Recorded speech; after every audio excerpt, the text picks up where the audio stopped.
In 2015, Messianic Rabbi Jonathan Cahn gave a prophetic warning to America regarding Baal. A year later, that word has become reality, but Cahn says it all began on 9/11. Take a look. Messianic Rabbi Jonathan Cahn is known for his best-selling novel, The Harbinger. He compared the United States to the destruction of ancient Israel. His teachings, which are known for revealing the deep mysteries of God's Word, are broadcast around the world. In his devotional, The Book of Mysteries, Jonathan takes you on a one-year journey to mountaintops, caverns, and the oil-lit chambers of scrolls to uncover secrets that he says will change your life.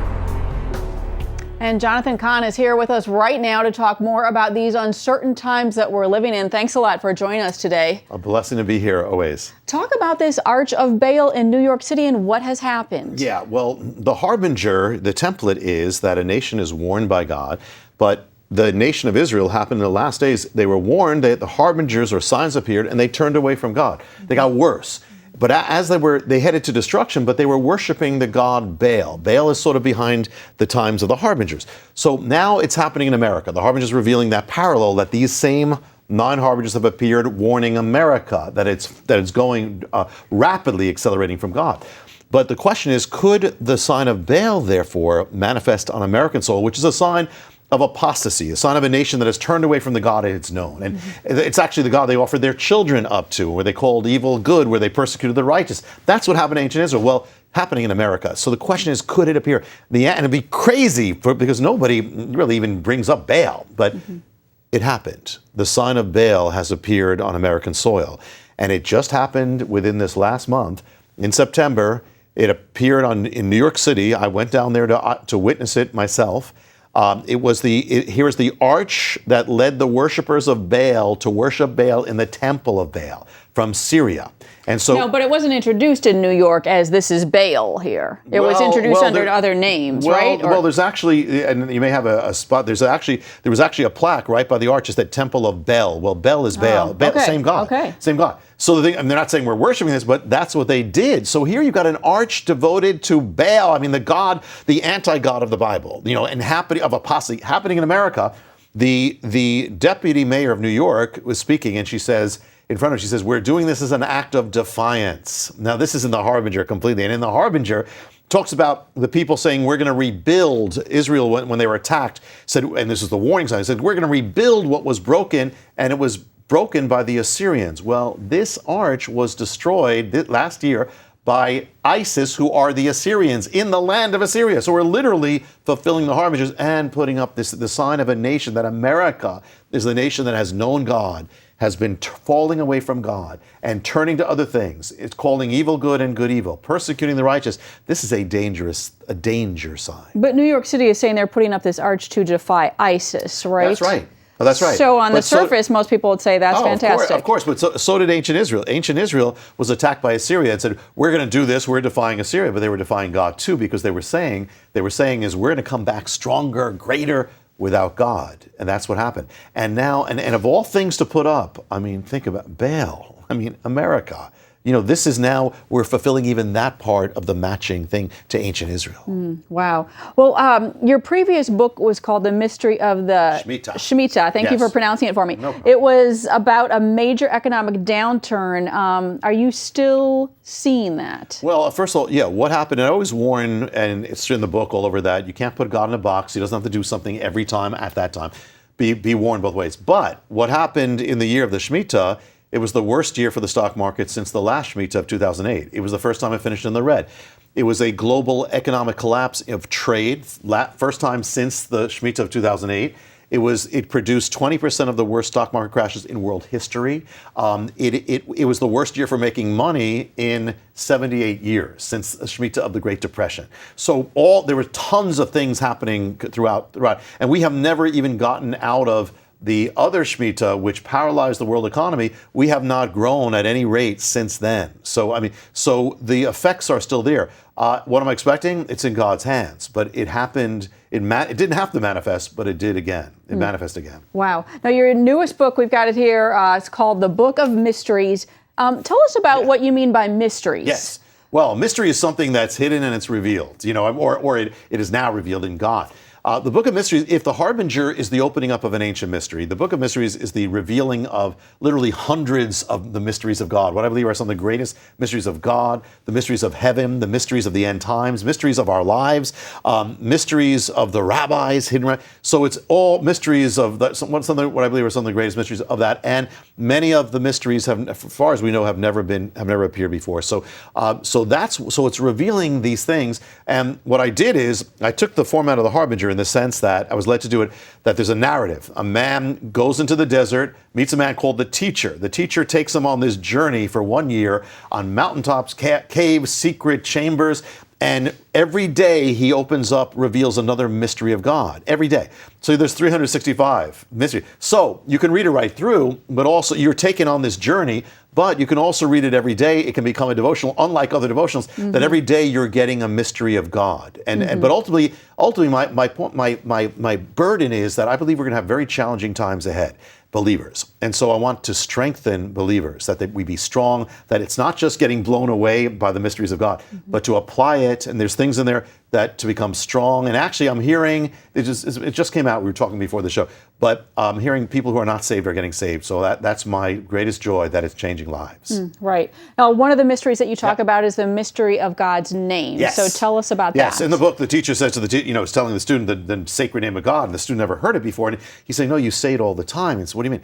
If I say I'm Jonathan, you say I'm whoever, I'm Heather. I'm Heather. We didn't get a chance to. So you have to say the name of God. Every time you say, if I say I'm Jonathan, you say I'm Heather, you have to say I am first. That's the name of God. You cannot say your name. When you say that, you have to first say the name of God. And because that your existence, my existence, you only exist because God's existence. So I have to say I am first. And so I have to put him first too when I say that as well. So the thing is, even if I say I'm sad, I have to put I am, he's with me in that. If I say I'm alone, I'm saying I am alone. Even when I'm alone, God is with me.